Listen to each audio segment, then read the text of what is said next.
que na verdade durante, eu quero crer que se tivesse um ou dois que era politizado, era muito. Ninguém tinha consciência política, ninguém, nenhum. Então nós éramos usados pela ditadura militar e a gente não tinha noção nenhuma. Então, um caso aqui que no jogo, né, quando tinha algum movimento político, alguma coisa, trazia a seleção brasileira, o povo brasileiro, mudava o foco. Ficava 3, 4 dias aqui, dava os outros, ninguém tocava em política. Na verdade, todo aquele processo que envolvia na época da seleção, a gente não tinha consciência de nada. Eu sabia de coisas posteriores, que eu fiquei sabendo que o João, que a seleção brasileira convocava às vezes, porque tinha 40 jogadores. Então a seleção era um ambiente péssimo e quando o João entrou, ele moralizou o ambiente. Ele chamou, são minhas 22 férias. São 11 titulares e 11 reservas. Ele era adepto do futebol arte. Ele era adepto do futebol arte. Ele deixava o jogador jogar da maneira que ele gostava de jogar. E aí o que aconteceu? A seleção recuperou o seu futebol, só craque, e o João começou porque o João era politizado, ele era comunista. E aí ele começou a bater de frente com o presidente da República. Ele começou a incomodar o poder. Foi aonde que, foi um fato verídico, que aí nós vivenciamos isso, que quando perguntaram ao João Saldanha, né, sobre o Darinho, que o Garrasta Azul gostaria de ver o Darinho na seleção, aí perguntaram para ele o que ele tinha a dizer. Aí ele disse, assim como no escala ministro para presidente, eu não admito que meu presidente da República escale jogador, porque na seleção brasileira, quando estiver aqui, quem manda sou eu. Aí veio lá de cima. Tanto que nós estávamos de folga, quando nós voltamos, estava aquele ambiente, aquela pressão, que ele já tinha caído. Então, entrou o Zagallo, mas eu não conhecia Zagallo, né? Só que o jogador mais importante da seleção, que o João falava, exaltava e tudo mais, eu passei a ser o menos importante. Por quê? Porque eu estava calado, né? E aquilo começou a me remoer por dentro, aí leva para dentro de campo. Aí eu não conseguia mais jogar o que eu jogava na seleção. Eu senti um golpe, porque quando eu comecei a ser relegado às minhas segundo e terceiro plano. E a convocação do Darinho foi uma convocação política, porque é uma coisa que posteriormente também, eu não sabia, que o Zagallo era um politizeiro, né? Ele era, como diz o outro, ele era um fruto do meio da CBF, que toda a vida foi é, é, produzida pela corrupção. Se descobriu que João Germano, depois vem Caio Teixeira, vem não sei quem, não sei o quê. Então, o que acontece no Brasil hoje? A CBF é assim.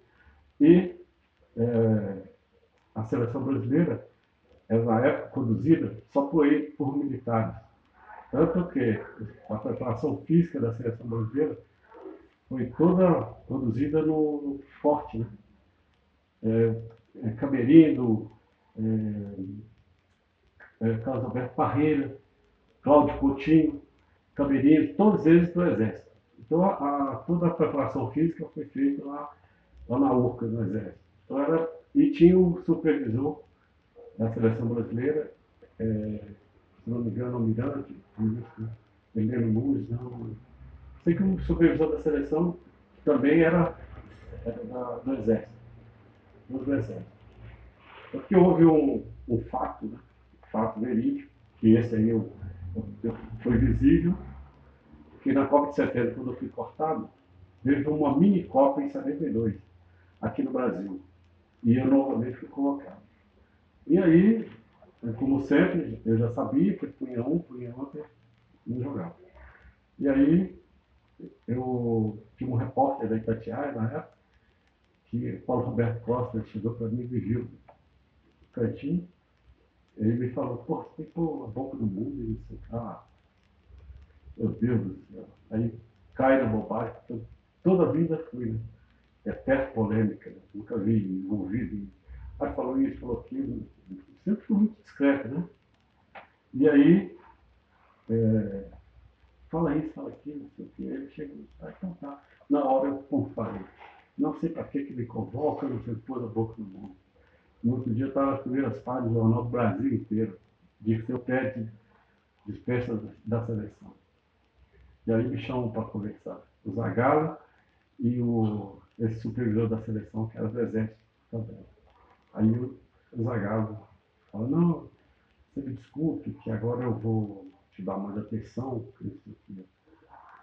coisa, sabe, dá até nojo falar isso, sabe, de mentira, não sei o quê. Mas eu sou, toda a vida fui a boa parte, sempre deixei para lá, mas terrível, terrível. Quer dizer, eu fui fruto de uma ditadura militar e não tinha consciência disso.